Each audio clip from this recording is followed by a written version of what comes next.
Hey everyone, welcome back to the channel. Thanks for tuning in for another episode. I've done a lot of videos recently where I'm talking about using search baits, and I've had a couple of comments from viewers wanting to know specifically what I meant by search baits. So I thought I would touch on that, kind of describe what I think are the ideal search baits, give you some examples of them, and why and how I like to use them. Because a search bait, honestly, is one of the best tools that we have, and oftentimes goes pretty underutilized by the majority of anglers out there. And if you're talking about fishing a lake that either is very large in size or is a low density population of bass, or is at least a lake that has a lot of dead water, your search baits are going to be some of the best tools that you have to really break down those bodies of water and make you much more efficient in terms of catching a lot more fish throughout that day. So for me, search baits are critical. They are a tool that a lot of times allows you to make a lot of casts, keep the bait moving, and cover a ton of water. Because ultimately, that's what a search bait is. A search bait is a fishing lure that you can fish quickly to try to identify areas where the fish live so that after you've done that, you can kind of slow down and really pick apart those areas and try to catch a few additional fish. Generally speaking, your best search baits are baits that will catch a pile of fish when the fish are very active, but still have the tendency to get fish to bite out of reactionary methods and show you where those fish are living during those tough times. It's really critical. You know, as an example of a lake where, to me, a search bait is critical, is a place like Lake Okeechobee. Lake Okeechobee is 130,000 some acres, giant, massive fishery. A lot of it looks exactly the same. You get there and it's extremely overwhelming because that area and that area and that area all look exactly the same, but only one of those areas, for whatever reason, has bass in it. So the faster you can go through those areas and determine which area has bass, that's really important. For me, that's one of the best ways for me to approach any tournament I have on Lake Okeechobee. I get there, I cover water very, very fast the first day with search baits, try to identify areas where I got bit, and then I spend the rest of my practice in those areas where I got bit on the search bait, really trying to pick them apart and find those sweet spots.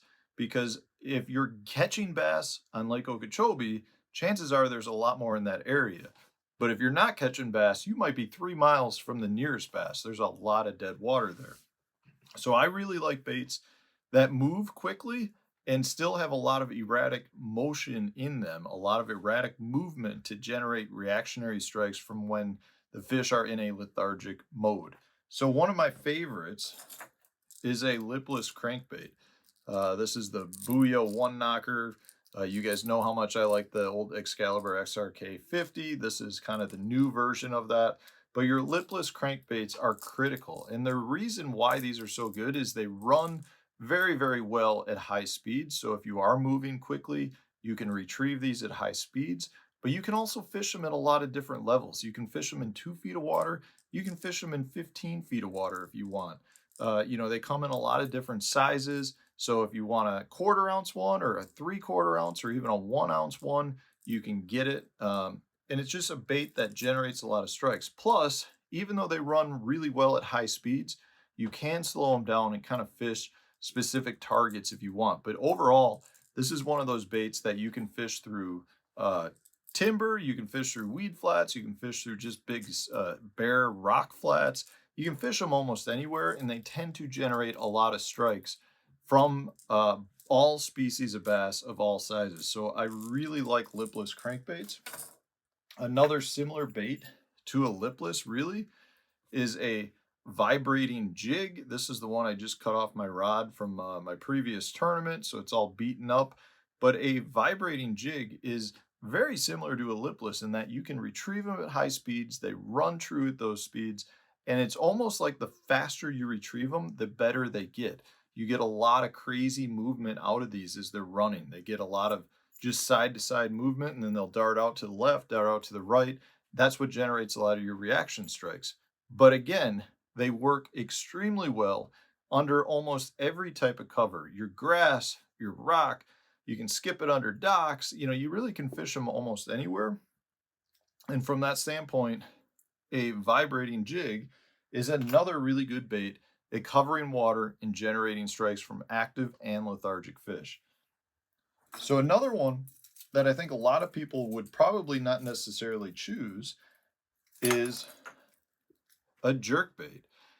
So a lot of people consider jerkbaits to be really good cold water baits, but they are excellent year-round baits, and they're really good at high speeds. Meaning, one of the keys again to this is to keep that bait moving, jerking it hard, getting it to dart from side to side, and have all this erratic motion that generates a lot of reaction strikes from the fish.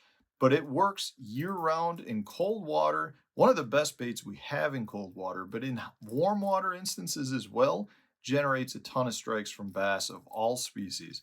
So I really like to take a jerk bait and cover a ton of water to try to generate a lot of strikes from those fish. And one other thing that we've noticed with respect to jerk baits, especially in this forward facing sonar time, is there's a lot of fish that show interest in your bait. They may not bite it, but you can see them come up and actually look at it.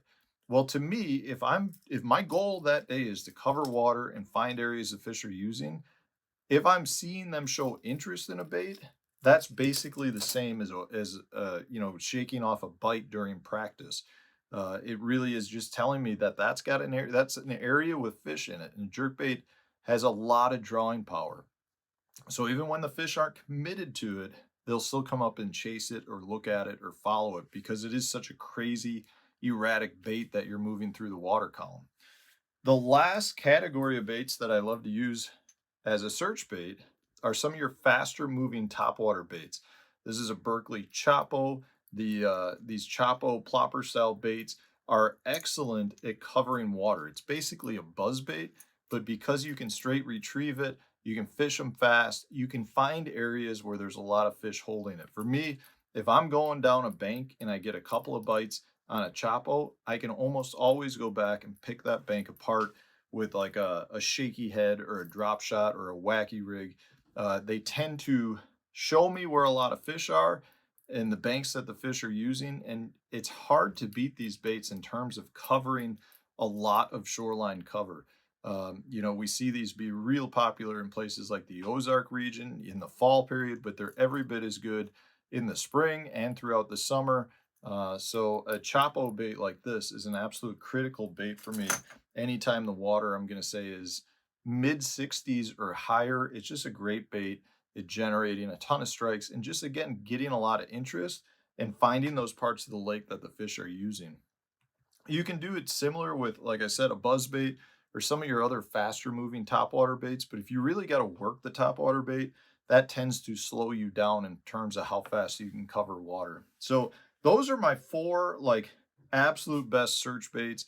If I'm looking to break a lake down fast, these are the ones that I'm going to be choosing pretty much around the country for any species of bass. So let me know in the comment section, what are some of your favorite search baits? I'd love to see what you guys are using to do it as well.